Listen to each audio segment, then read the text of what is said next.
It is the year of the Lord, 476, and throughout the north and west of Ireland, an old but resolute preacher spreads the word of the Christian God. Once held here in slavery, the Romano-Briton called Patricius has returned to the very edge of the known world, in what he believes to be the end of days, inspired by visions and a drive to convert the Irish. In the middle of the island, Patricius has found a willing servant.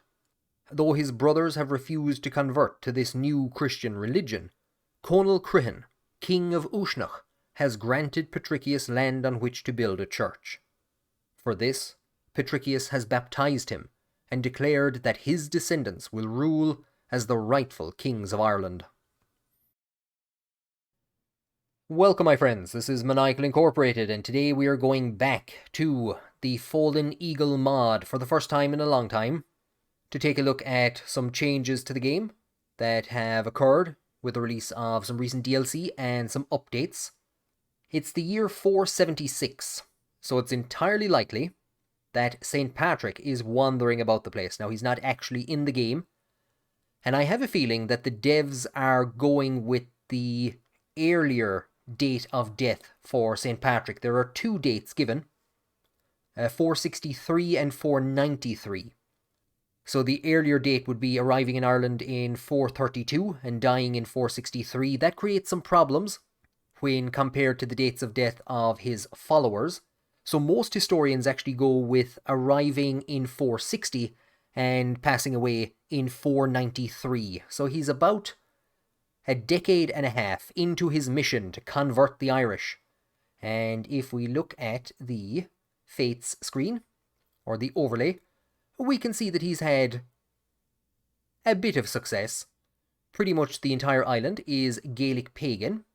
However, we can see there, top liege's faith is Chalcedonian Christianity, which is basically Christianity. It's the main branch of Christianity. Now, we're not going to go into a big long discussion on Insular Christianity, which is of course what would have been practiced in Ireland at this point in time going forward. What's that you say about the vastly superior methods for the dating of Easter? So the Irish, of course, would have, as Christianity spread through the country, the Irish would not have been able to keep up to date with the patch notes being released by Christianity. We were often a couple of patches behind, and often rolled back patches that we didn't like. So Ireland was often maybe up to 100 years behind what was happening in mainstream Christianity, and wouldn't have been Chalcedonian Christian. Insular Christianity is in the game, and there was actually a mod, a sub-mod for this, a flavor pack, which added Celtic Christianity as well as Insular Christianity. So the north of the island would have been Celtic Christian at this point in time in the mod. However, the holy sites aren't fantastic for that mod. So I've decided that what I'm going to do is I'm going to try and convert Conall to Insular Christian, and then try and convert the entire island. It's going to be a bit of a tough job. I think we need 1,500 piety. We'll take a quick look at our High Chieftain, Conall. Who was the real historical Conall? He probably wasn't real and probably didn't exist. It's likely that he was fabricated by Lathir Enail chroniclers to assert their rights to rule over this region and to break them up from the northern Enail. It's likely that he is possibly the same person as his brother, Conall Gulban, who was the founder of the Conall, who would have ruled in this region, and indeed their brother. So this is Muireadach Mac Owen, and that Owen, there he is there, Owen MacNeil, was the founder of the Conall Owen. So we have the Conall, the Conall Owen, and then down here we have Conall who will be the ancestor of Clan Coleman and the Síl Edo Sloine, who will rule in this region for the centuries to come. They are all the sons of Niall na Nine Gullach, Niall of the Nine Hostages. So most of his brothers aren't even here. There's actually Conall Gulban, Speak of the Devil, and there is Owen. But there's only 3 of the 14 sons of Niall of the Nine Hostages represented here.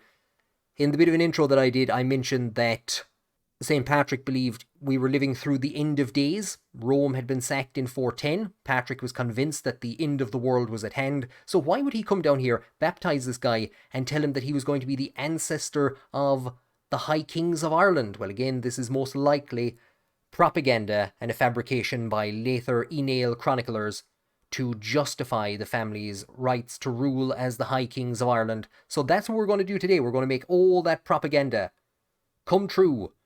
We are going to take High Chieftain Conall Crihan. We are going to convert him to Insular Christianity, and we will have him seize control of the island and spread Insular Christianity throughout Ireland and possibly beyond.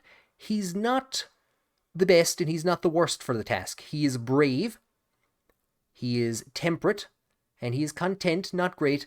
That martial figure isn't brilliant. The learning figure is quite good, so that's going to help us with piety. But he is an expert. Well, he's not really an expert. He's a flamboyant trickster and a torturer. That might be interesting, because if we take a very quick look at our... I suppose we'll start here as a Gaelic pagan. So ancestor worship, yeah, sure. Warmonger, yeah, sure. I've spoken about the human sacrifice before. Most likely the pre-Christian, the pagan Irish would not have been practicing human sacrifice for a couple of 100 years. So it's unlikely they were practicing it after the start of the first millennia. But his torture trait might go well with that, because executions will earn piety instead of costing piety. And very quickly we will take a look at the Gaelic culture. Pastoralists, refined poetry, polygamous, which allows us to have multiple wives even if the religion that we have, such as Insular Christianity or Chalcedonian Christianity, enforces monogamy. Hit and run tactics, very applicable. Sacred springs, sure, it's going to be an interesting one. Well, I suppose, yeah, holy wells. It allows you to consecrate a holy well and visit a holy well. Actually, yeah, that's going to be very applicable once we go on to Insular Christianity. This is the interesting one, sword bending. Rulers can use the bend the swords of the enemy decision after winning a war, and that will apply a levy penalty to the defeated opponent. And it will allow us to gain piety from battles in wetlands and forests. I don't think we have a ton of forests in Ireland. Lots of wetlands though, so that's going to be handy. And the idea here is that the Celts would ritually decommission the weapons of their defeated enemies. And we do have examples of broken swords in Ireland from this time period, and there is also an example of a golden collar that was ritually decommissioned at some stage. But that's an interesting one, and it'll be interesting to see how it actually plays out once we go and win some wars. Right, we have a couple of things to do with High Chieftain Conall Crihan. First is the dynasty's legacy, and I forgot that we are apparently part of the CK3 dynasty, the descendants of Conn CK3, Conn of the 100 Battles, the son of Tuathail Teachmar, who Agricola may have attempted to install as a puppet ruler in Meath towards the end of the 1st century. We can have traditional 100 Battles weddings. Okay. I think what we're going to go for, because we're going to be doing it a lot in the early days, House of Warriors. That's going to help us with a lot of our early activities. Next up is the intrigue lifestyle, or I should say our lifestyle focus. And I would generally go for martial, which would benefit the dynasty legacy that I've just taken. However, we receive 20% more experience because of our education in intrigue. And we're also part of something called the struggle for Britannia, whatever that is. And we can help to increase the hostility track by revealing secrets and using hooks on involved rulers. So what I'm going to do, because this isn't of much good to me, I'm going to reset the perks, which is going to put us into a critical level of stress straight off the bat. I'm going to pick... I think we'll go for the intimidation focus to keep the dread. And we're going to unlock all of the traits here on the schemer tree.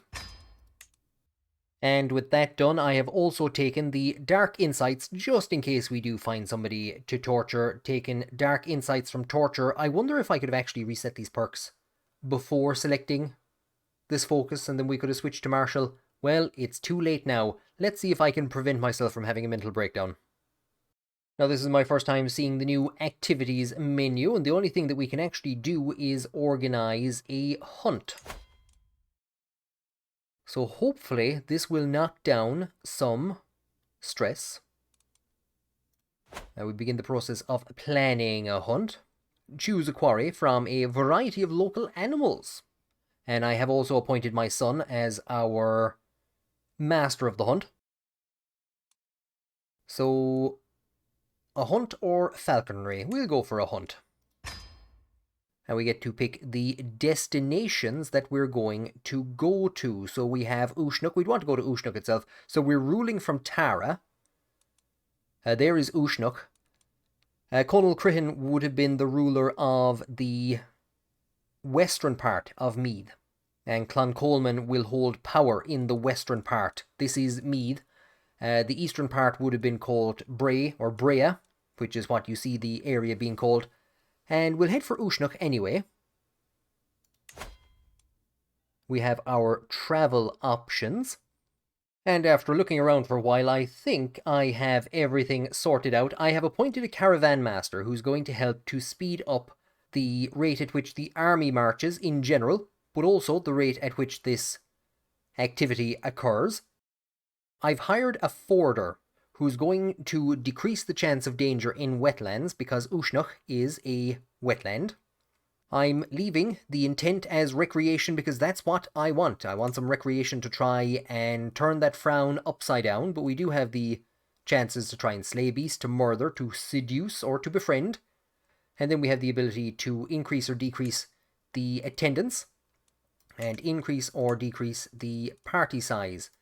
I'm going to leave both of those as is, and here are our guests. Fergus Mock Conall Gulbin, so this would be our nephew, Marshal and Champion. Here is, I believe, our own son. Fergus Cruel, who may also have been a fictional character effectively made up by Lather genealogists. And then we have a rake of knights. So do you know what? Let's start this hunt. I will be hosting a hunt in Uisneach, and time has come for us to depart. I have no doubt I will soon be returning home covered in glory. It's true, there is nothing quite like a good old-fashioned hunt. I can't wait to have a breakdown en route. So here's our mental break, some dark thoughts kicking in. We could be strong and resist the impulses. We could take the lash to excise our sins, but we don't believe that we have any sins. I don't want to take improvident, so we're gonna grin and bear it.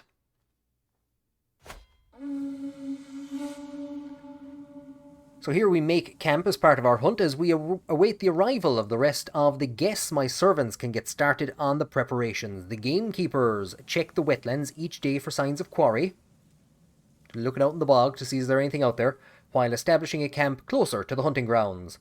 I have checked my gear and horse many times. It won't be long now. Our son Fergus summons the party together, or to gather as the light reaches the camp in the wetlands near Uisneach. Uisneach is the navel of Ireland. It was believed to be the dead centre of the country, and it is a hill with tremendous pre-Christian religious significance. Tara tended to be more political significance, and Uisneach was the one with religious significance. The Hill of Tara is a holy site for Gaelic pagans in this game. It should probably be Uisneach, where we're going to kill animals. The local gameskeepers have scoured the vicinity for recent tracks and fumes. The pack is a nuisance, scavenging from farms and retreating deep into the forest. Fergus shrugs. No matter, a loathsome wolf can still give mighty good sport. So we could just become more depressed, throw a strop and say that we want a stag. Stag party. We'll corner a tricksy hare, or let's get out there. So middling pearl and a middling chance of prestige. And we'll get trivial prestige. I'm not really pushed on the prestige here. Sure, we'll go out after a wolf. Oh boys, there's the Avengers. Look at them. Oh no, a swampy encounter. The ground grows wetter and the air heavier as we ride deep into the wilderness of Uisneach. Suddenly, from out of the greenery surrounding us, a giant of a man appears, hulking in layer upon layer of dirty clothing. He shouts with a Scottish accent, "Explain yourself. What are you doing in my marshland? Your marshland, is it? Then show us around." So we'll gain local guide and the success chance decreases slightly. So this has now become something similar to the combat encounters that we used to see before. So it's a diplomacy challenge against Niall. Unlikely, and we will end up spending some prestige. We could kill him.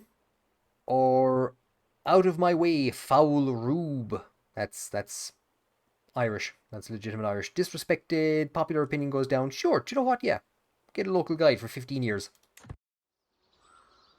Somebody once told me that we should be nice to the locals. Poachers here in the High Chieftain's wetlands. Lads, you're in a bad spot. This place does not look great. They huddle together as I ride up with my guards, making a poor job of hiding the dead stag behind them. We did not do this. Please, have mercy, glorious High Chieftain. Their blades and bows belie their words. So we could hang them and make their villages pay. So popular opinion goes down, tax holdings go up. We have a better way of finding taxes. Our stewardship isn't great. Or we could just shout at them to get out of High Chieftain Conall Crihan's wetlands. My son Fergus signals across the swampland.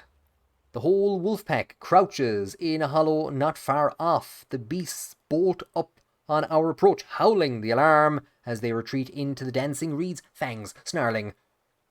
We chase after the fleeing silver vermin, focusing on the largest of the group. Now begins the real chase. So we gain stress because we're content. We gain stress because we're brave. Oh no. So if we do nothing, we gain stress, and if we do something, we gain stress. Safety first. So like all game, the slippery wolf has many tricks, blanches, and ruses that can fool even experienced hunters. My son and heir, Fergus, has halted the party. The dog, has been standing perfectly still in the dancing reeds, unflinchingly getting behind us, even under the dog's noses. There's no agreement over which course to follow. I think we'll trust Fergus. Fergus, yeah. Yeah, Fergus, I'm putting the blame on you. So, skilled master of the hunt. Something has happened. We can hardly keep up with the blasted beast as it darts and weaves through the dancing reeds, howling wildly. Scaling a rise and disappearing into a dense thicket, the wolf is gone as quickly as it appeared, with only panting dogs and sweaty horses to show for it. The damn thing is gone. The hunt fails. Avengers disassemble. So we can leave the adventure behind for now. Lose 35 stress. We gain the trait Hunter. Gain some prestige. And everyone else gains prestige. Hunts like these are a pure joy. I cannot wait for next year. Our hunt for wolves was not successful this time. We've lost 33 stress. I hope that's on top of the 35 that we already... I doubt it though. We'll finish the hunt. Well, there you go. Back home to Tara. And as we arrive, thank the Dagda, I can go inside again. Right, well, I'm not going to lie, that was pretty much a disaster. We're going to move on with some of the other things that I need to sort out. I'm going to organise a marriage for my son, Fergus Conall, to Uin of Gary, up in this region. So her father has 927 soldiers. And I'm going to see if I can organise a marriage for myself to this brave sadist out in Coburg, a bit farther afield. Fairly good martial stats. So I'm going to send that proposal, and of course, Conall will need to take a number of wives, because at the moment he is suffering a penalty from having too few spouses. Like I said, that hunt was a rather expensive mess. There are actually a couple of knights that I would like to hire, but we don't really have the money. We're going to raise our entire army as raiders. And we're probably going to start by heading south. I'm thinking Ormond and Desmond. Leinster is on par with us, and Munster isn't too far behind. So I think Ormond is going to be a much easier target, as is Desmond. Ormond, Desmond, and Thomond would not have existed at this point in time. This should all be a single province under an Onucht ruler. I'm not actually too sure which one of them it should be. Here is... I've no idea what relation this guy is. He is our father's grandnephew, I think. So Na'i, or Na'i, was our father's nephew, so this would be his grandnephew, yeah. And the other region that we might go for is possibly our nephew, our own nephew. Because that opens up into Ulster. So we're now going to do a little bit of a circuit and try and get some money together. So just before setting out in this direction, I appointed myself as the leader. Put on a fancy hat. Again, this is a Celtic style hat. Not too sure if we would have seen hats like this in Ireland. We've managed to take a hostage. We've managed to take a hostage. Now, I know that releasing hostages will help with the struggle in some way, make, shape, or form. I might take a look at that now very quickly in a moment. I wouldn't be too gone on executing him. We are seeing Munster's forces and Leinster's forces heading in some direction. I have a feeling Leinster is heading for Tara. So we might have to hurry back to... Well, yeah, we'd better hurry back. What I was going to do was possibly even think about just heading into Leinster and raiding Leinster itself. But we better see if we can lift the siege. Oh, I don't think we're going to be able to. So Tara has been sieged down. Leinster's forces are sieging somewhere else. Let's see if we can hit them. No, they managed to get around us. Munster is now sieging us. And of course Leinster is going for Munster. Oh, we got locked into sieging. We got locked into sieging someplace. And so our first battle begins, and I think we've just about managed to turn the tide on them. However, Leinster is coming in our direction, if I am correct. They've parked themselves in Leinster. And we are getting demands for ransom. See, everyone's wearing the same hat now, so I'm confused. I don't know who this man is. This is Crihin Mac Aine, so his father, if I am correct, killed our father. We will have to have our revenge on this man. We'll accept... Who the hell are you? Sure. And we have suffered the loss of some money, but Ormond is willing to pay us 50 for their son, who we were thinking about executing, so we will accept that. So Leinster's keeping its forces raised and just keeping them around in this region. They have decided to go back and stand down their army. I'm hoping that we're going to get some reinforcements. I'm not too sure we are. Connacht has raised its vastly superior army. I think we will disband, not till we end up losing... Well, of course, there's nothing that they can actually do to us, we'll say, in terms of... all of my places are sieged down, you can't take anything. And we now could potentially take part in a grand tournament. So our first battle, our first campaign, did not go too bad. We got some piety for it. There is our son, Fergus, commanding the army. Well, he wasn't commanding the army, but he was involved in the battle. Our highest kill getter, Dinarthuk, got himself a wound, one of our champions. And Aine, so there you go, our nephew, Aine, A Chalcedonian has died from internal injuries suffered in our first battle. We can actually replace the loss of Aina by recruiting Conall for 3 gold. Recruit him to court. We'll allow him in the army. We don't have anyone else that's great at the moment. We have a good chunk of prestige, but it is going down. So how do we want to invite champions? Do you know what? Go on. So here's something that I haven't seen in the Fallen Eagle mod before. The ability to station men-at-arms. By stationing your regiments, you make them more powerful and better at fighting, which can be vital for winning battles. So let's select. What do we have? We have siege towers. It's 478. And the Irish have siege towers. Let's station our light footmen. And we can select to station them in Athlone. So it's now stationed. You can see how much better it is beneath its portrait. So we are paying an extra chunk of money. Remember to check every once in a while so that your regiments are stationed in the optimal holdings. Okay. Take them. While our armies recover, we're going to take an opportunity to go on a pilgrimage. We can gain piety and stress loss. And we will plan our pilgrimage, and we will enter the planning pilgrimage again. We're going to go on a pious pilgrimage, I imagine. And we could go to Giant's Causeway. That's Giant's Causeway.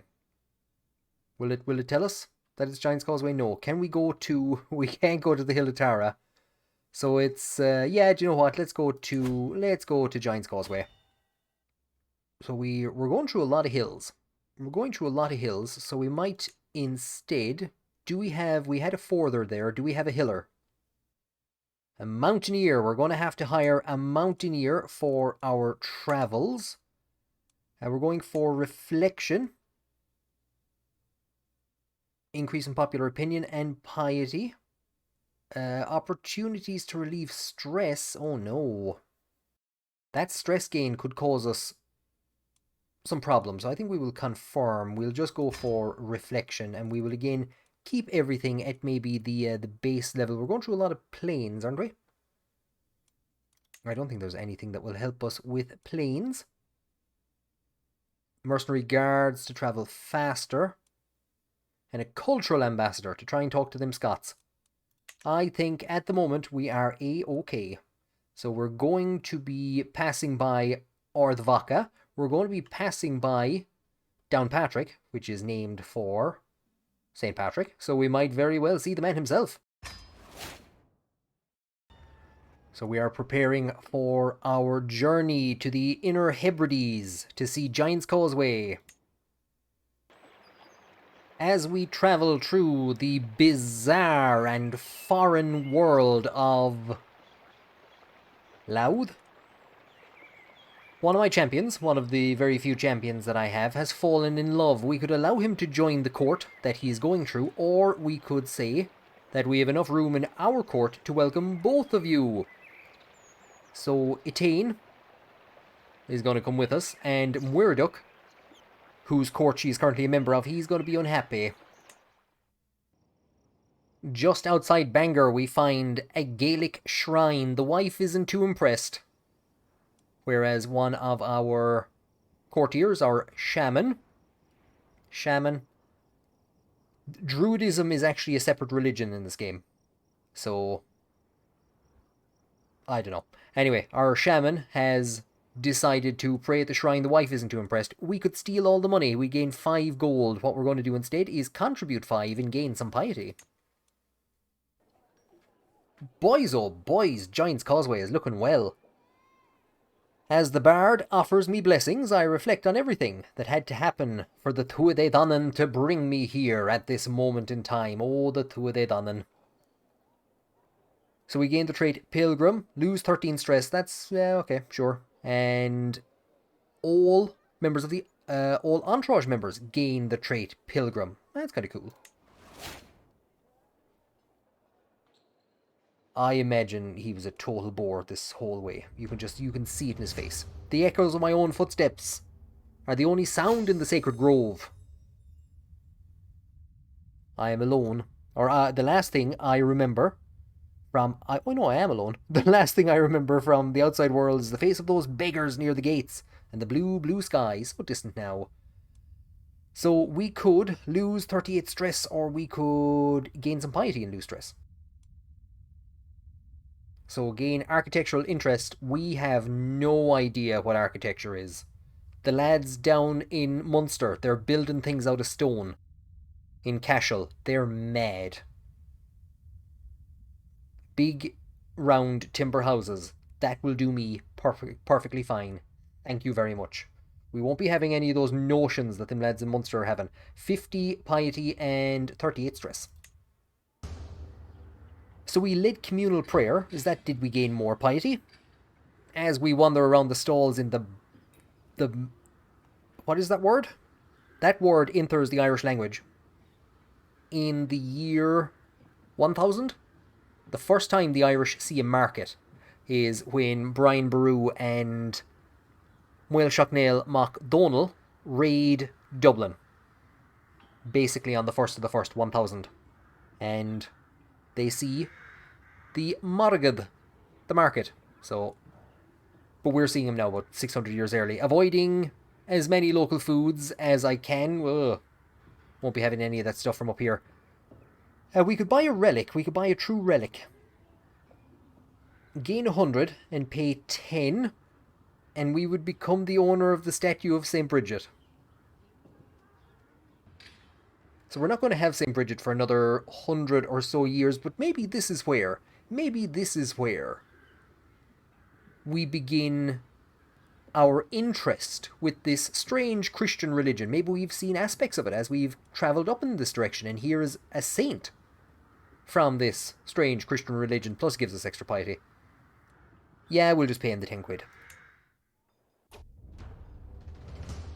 As our time at the sacred site draws to an end, I feel reassured that while I may not have been the most pious of pilgrims out there, I have proven my dedication to Dara in more ways than one.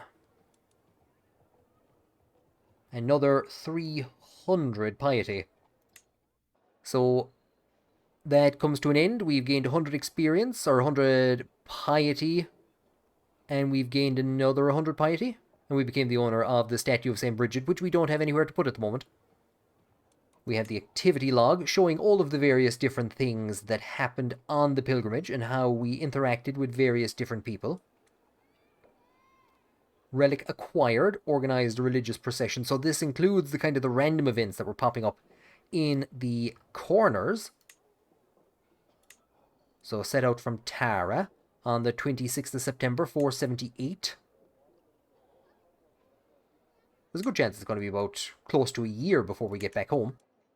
We will finish the pilgrimage. On the way back home, as we're passing Slemish, I look over to see my champion Killineh dismount, and intently staring at something on the ground. My lord, there is an ant path here. I may be a tad superstitious, but you should never cross an ant path. Fine, we'll find another way around. Grow closer to forming a relationship with him. Or he loses 20 opinion of us, we gain a rivalry. I just married him off to this young one that he found on the way up. And now he's going forming a rivalry with us. His personal diplomacy -7, just fine, whatever. We'll protect the ants. We have an opportunity, I believe, to lose some stress. So 50% chance to lose some stress. Or we're taking this old man with us. Is that it? Yeah, he joins our court. Fantastic learning, but he's 77. Could this be St. Patrick? Journeying through Carrickfergus, I pass by a peculiar-looking tent splayed open, with its yet more peculiar-looking occupant inside. I don't think it's St. Patrick. Tell me my future, wise one. Do you know what? If he tells us that we're going to have sons that will rule as kings of Ireland, it's St. Patrick. maybe he did. We lost some stress. So we're delighted with ourselves. An old man in a tent who may or may not have been St. Patrick has just told us some good news. We've lost some stress and we're wandering on. We're approaching Droghad Aha. And we close our eyes and we hear quacking. That's a good omen. Duck quack. For 5 years, -10 to stress gain. That would be fantastic. And then I saw the next option. Follow that duck. You followed the duck for a while. Absolutely. You see a duck, you follow that duck. I dismount and locate the duck in the nearby shrubbery. It starts waddling off into the wilderness, and I follow by foot. Suddenly, the duck stops and tilts its head in my direction, clearly confused as to why it has procured a human follower. I smile at the duck, trying to ease the tension. But the duck suddenly squirms, flaps its wings, and flies away. What a wild duck chase. Look how sad he is. Okay, we've gotten back home. It is good to be home. I didn't actually realise, but the statue of St. Bridget is a trinket, so it's not an actual full-blown statue, so we have equipped that. And I don't think we are too far from getting or being able to convert to Insular Christianity. Having just returned from our pilgrimage where we definitely 100% met St. Patrick in a tent, we have a new intrigue lifestyle perk to take. I'm going to take Divine Retribution. Do not lose piety or clergy opinion from torturing or executing others. So that will be handy when we abandon Gaelic paganism and we no longer have that human sacrifice trait. And I've just increased the size of our men-at-arms, a regiment that we have stationed in Athlone. We have pikemen and siege towers.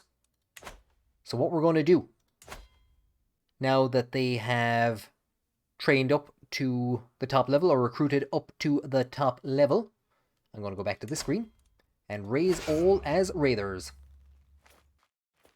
Now the island is not in a great situation at the moment. We're going to head south for Ormond, and we'll see that everywhere else is sieged. So what I am going to do is I might actually come back into Athlone first of all, and then head south for Ossory. Our nephew, Muireduk, is eager to propose an alliance. Do you know what? I think we'll take it and use it to our own advantage. Leinster has raised its forces and are moving to lift the raid on Ossory. We have pretty much our best commander in charge, Conall Crichton himself. So we'll see how this plays out. Looks like Leinster is going to have a bit of an advantage over us. We have killed Na-E Hinshalig. So I think that might be the son of the ruler of the region. And there he is, the son and heir of Leinster, has been slain. Have we gained vengeance for the death of our father at the hands of this man's father? Now it looks like our dream of sieging down Loch Gorman is not going to be recognised, because what we're seeing is a rather large force coming in from Angus. And I imagine that they are going to... they're going to hit those forces. Would we be in a position... actually, they've been dealt with fairly easily enough. And Leinster are coming up against us again.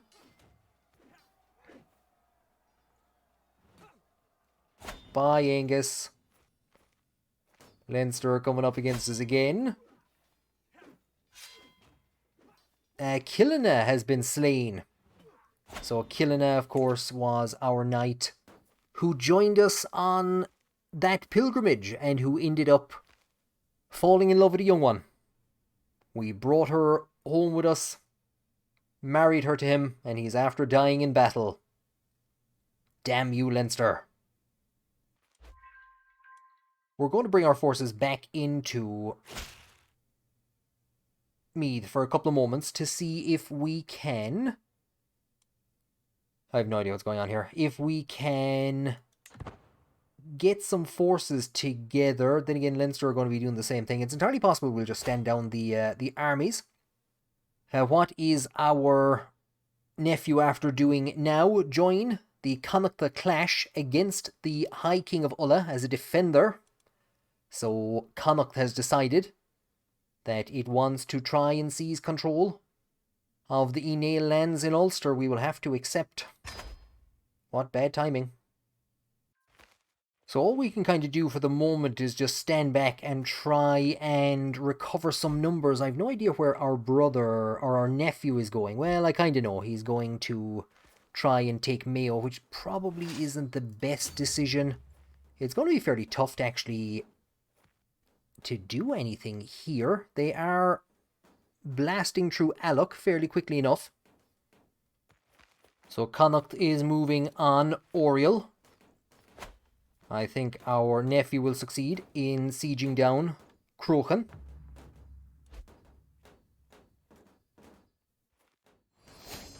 And what we kind of need to do is we pretty much need to entice them to fight us. We basically need to get them to fight us. Our caravan master has died from internal injuries received in our raids into Leinster.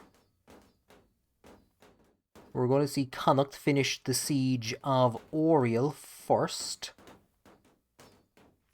They have 100% war score. And we've seized a region, but that doesn't mean anything. So Connacht, I believe, has taken Oriel. The dynasty head has changed back. Our brother has been reduced to just Alloch. I was hoping that we could try and get our nephew, I meant to say, to join up with us. We probably should have tried to march on Connacht's forces sooner. That's made things a bit difficult for us. Our cousin has shown himself to be a threat to the wider family, and I believe he has actually usurped our position as head of the dynasty. So what we are going to have to do is declare war against Alil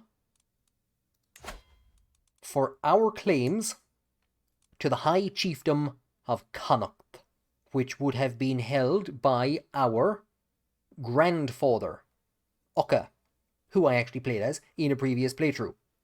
And we will have significantly more forces as we have our allies through marriage in Scotland, who hopefully will be able to take part.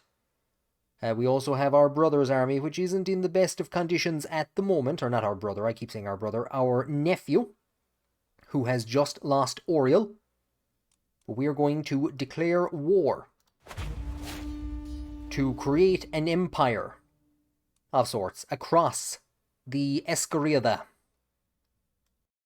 Our cousin, our nephew, is marching his forces down. I'm not too sure if Connacht is going to hit them first. They are not. We might actually hold in this position. And we are beginning to see forces coming in, not alone from Scotland, but also from Coburg. We have tidbits from far away. A merchant from a faraway land catches my attention. We could spend 50 gold to gain 50 lifestyle experience. Or intrigue lifestyle experience. Do you know what? I think we'll just go for this one. Instead of losing the 50 gold, we might just lose the prestige.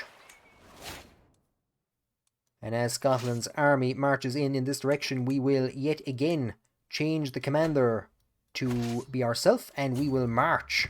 And hopefully, our Scottish forces will indeed, our Scottish allies will follow after us. Our glory is widely known. We have hit Connacht's armies. One of our champions has been killed. And there comes Coburg's forces. Our wife from Coburg, who are currently leading the siege of Drumahare, has given us a son. And what I will do is I will name him Ardgol. So this was the name of one of Conall's sons, and indeed the son that would succeed him. We have managed to siege down Breffni, and that will allow us to march on Croghan. And our son Fergus has also had a child. The name suggested is Foyloin, but I'm going to call him Diarmid. I got confused there a couple of minutes ago. Fergus Carrul was the father of Diarmid Mac Carrul, so it's entirely possible that there was actually a Carrul in between the two of them, or that there wasn't. But the accepted genealogy is Fergus, and then Diarmid. And then Diarmid is the father of Coleman Moore and of A. Slane. So we'll call our grandson and a future leader of the dynasty Diarmid.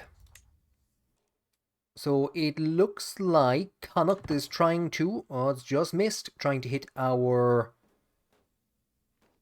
cousin's army, or our nephew's army. I think they're trying to siege back Breffni. We will probably get Croghan before then, and we can move north.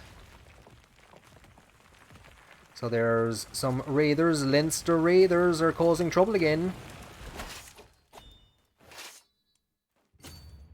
So we aren't in a position to deal with that at the moment. Actually, a lot of raiders are. Munster is causing trouble as well.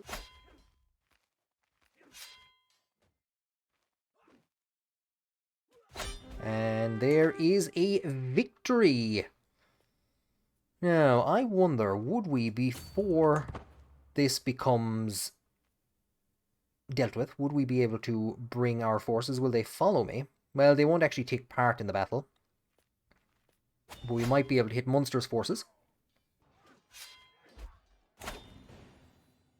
And we recovered some loot. Right. We will enforce our demands. He is now our vassal. We will start a scheme to sway him. He hates me, and he does. At the moment, his army isn't great, but as that army gets stronger, we're going to be in a bit of trouble. We're not in a position to dispossess any land from him at the moment. We can demand conversions, but we aren't in an ability to offer vassalization, because he's at war. Now, we are in a position to, I suppose the easiest way to do it is to go through the fates here and look for Insular Christian. We are in a position to convert, and that is our big problem. Alil will not convert alongside us. So that is definitely not something that I want to happen. We're going to have to try and improve our standing with Alil before we think about converting to Insular Christianity. We're in a position to take a new perk. I'm going to go for a Dreadful. We will unlock that, and quite possibly, because we may very well need it, I think we're going to have to head across to Prowess. Mightn't be the most useful. Knight Effectiveness would. So we would have Martial, Dread Gain, and Growth Control from Authority Focus. An old man in a tent said that my descendants would be the rulers of all Ireland. And I think Conall would be determined to push through that vision. Now, another thing I'm going to do to try and keep Alil happy is grant him a position on the council. His strongest stat is learning, but we can't get him as our shaman. So what I'm going to do is use this 14 to we'll make him marshal. And I was thinking that was a rather strange name for our spy master, Blah, Dal Gash, or Dal Cash. And if we take a look at his dynasty and go all the ways up, there's the man himself, Cormac Cass, the ancestor of the Dalgash, who will, of course, become, amongst other families, the O'Briens. This is the family of Brian Boru, the family that will bring down the Enail. So if we were to just kill this man now, we could bring all of that to an end, because he's no children. We'd better try and find a wife for him and make sure history plays out some way normally. And as we were talking about it at the start, and I totally forgot about this, if it wasn't for the fact that it popped up at the top, we can take the option to bend the swords of Connacht. So he will gain Swords Bent, -5 advantage, -20% to levy size, and a hit to prestige. That is going to be tremendously useful in keeping him out of any factions that he might consider joining. Well, not keeping him out of the factions, but it will keep him from causing ruckus and causing damage. Let them taste our fury. As I stand victorious, standing tall like Celtic heroes of old, my enemy begs for mercy and clemency after I made him my marshal. For a quick moment, I consider it, but a lesson must be taught to our would-be foes. Dishonor and defeat await anyone who meets us on the field of battle. Before my army, I put the sword of my enemy into a hot fire. Removing it from the smouldering fire, I smash its edge into the side of the anvil, bending and distorting it in the process. They came for victory, but shall receive nothing but dishonor. They shall suffer. One of our champions has challenged us to a duel. Challenge accepted. 17% chance that we will gain 100 martial lifestyle. I don't think it's going to go very well. A hammer at my throat. I yield. Well fought. So, Dimasach gains 20 opinion. We gain 20 stress because we're brave. Oh no. And we've gained 50 martial lifestyle. Or there's a 2% chance to gain 100. I suppose we'd better yield. Time is shoving on. We can see that our vassal, Alil, has won in his war against Ulla. And he's actually vassalized it. I thought it was just a struggle war that he was engaged in. So Alil has now created the faction to install himself on the throne of Connacht as a result of the overwhelming power and supremacy that he now has. I believe because we're in a truce, we're not actually in a position to revoke titles from him. We would also need to have a higher level of authority, so he has made himself more powerful at our expense. His army, however, still is not great in comparison to ours. We have failed in our attempt to sway Alil, and I think that we have no alternative but to trust ourselves to the Christian God, who we were told of by the stranger in a tent, who said that our descendants would rule as kings of Ireland.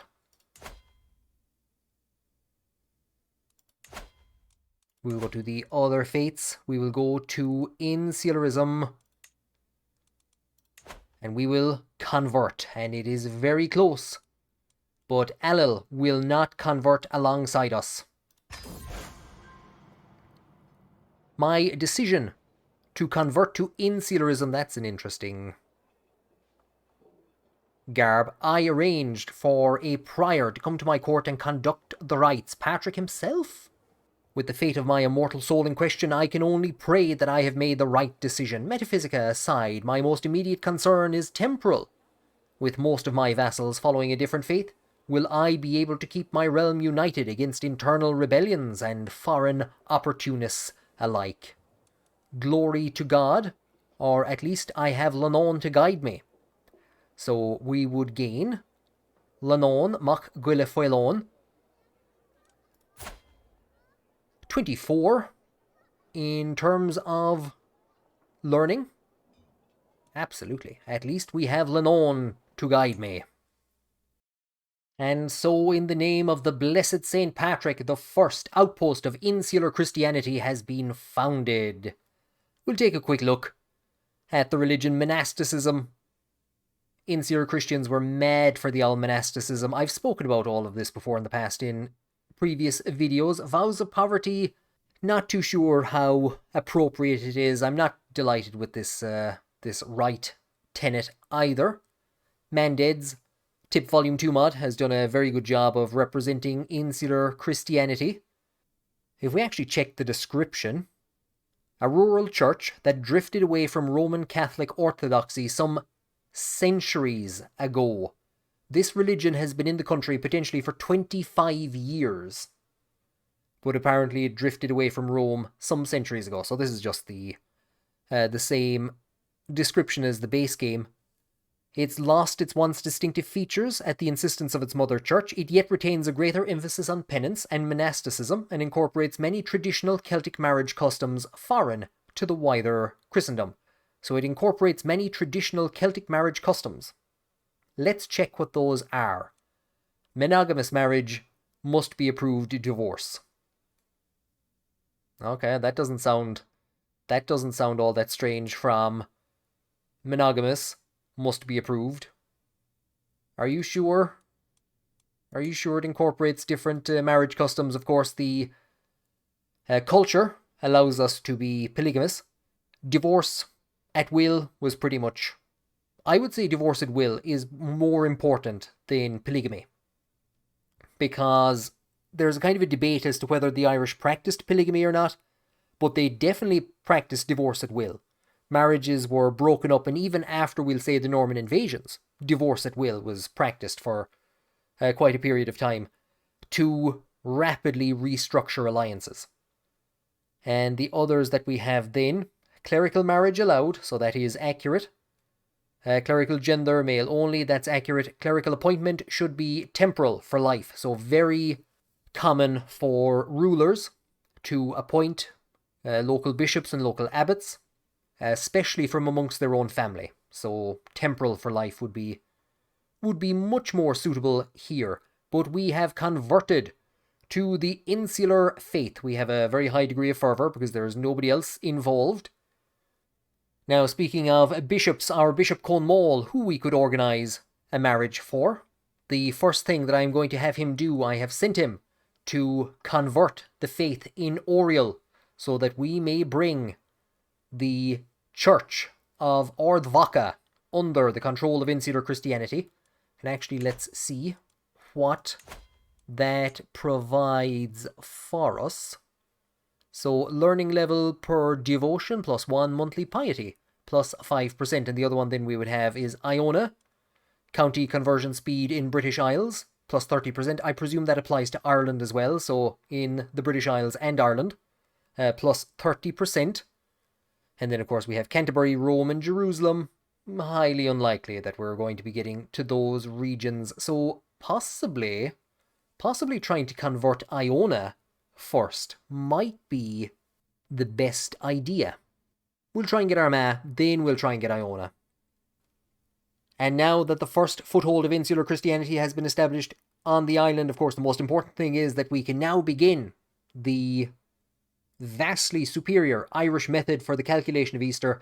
That was really one of the big controversies in Insular Christianity. The Irish wouldn't have necessarily regarded themselves as being separate to the Christianity practiced anywhere else in Europe. Any differences that were present in the Irish practice were predominantly where they prioritised Brehon law over canon law. And of course, you didn't have diocesan structures in the country until the early 1100s. So bishops and things like that were kind of a bit strange. Sometimes the king was the bishop. Sometimes an abbot was the bishop. Sometimes a randomer was the bishop. But the Irish were very reluctant to give up on the method for calculating the date of Easter that they had in 632, I should say. The Pope threatened to excommunicate Ireland. The whole thing, all of it, unless they got on board with the method for calculating Easter used by the wider church.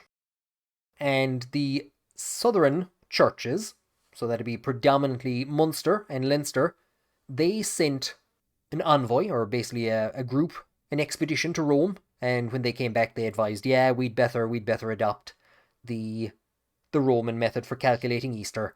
It was the late 600s before the northern half, controlled by Armagh, accepted the Roman method, and it was as late as 716 before Iona and many other churches which had been associated with Columbanus followed suit. Columbanus had actually gotten into a fight with the Pope and basically said, our method for calculating Easter is better than yours. So it would make sense that the churches associated with Columbanus would be the last to get on board with the new and updated method of calculating Easter. But that went on for a very long time, and Ireland was on the verge of being excommunicated over it. But that would be really one of the big differences. in Insular Christianity, and also some of the marriage practices, but they by and large come from both Brehon law and simply Ireland not keeping up with the patch notes. Ireland just playing an outdated version of Christianity and practicing stuff that was 100 or 150 years old. But we have the first foothold on the country. We now have an angry vassal. Alil is not too happy with us because we are of a separate religion to him. However, Alil has made a bit of a mistake in bringing Ulla under our control. We are now just one county short of being in a position to form the Kingdom of Ireland. And we can see that Thomond has split apart into Ennis and Thomond. They're allied with each other, but they are both weak. There is, of course, our nephew in Ulla. Well, no, this is Alloch. This is Ulla, this is Alloch. Our nephew in Alloch, who won't accept vassalization. Of course, most of Munster is weak. So we are very much, now that we have followed the path of God, we are in a position to form the High Kingship. However, it's going to take a while before we can spread the insular Christian religion to our new vassals. Thank you very much for joining me on this episode. I hope you've enjoyed this return to the Fallen Eagle mod. We have a couple of episodes ahead. If there's anything that you'd like to see, or anything that you'd like for me to go over, any of the culture or the religious aspects, do drop it below in the comments. Thank you very much for joining me on this episode, and I hope that you will recite St. Patrick's breastplate until I see you on the next episode.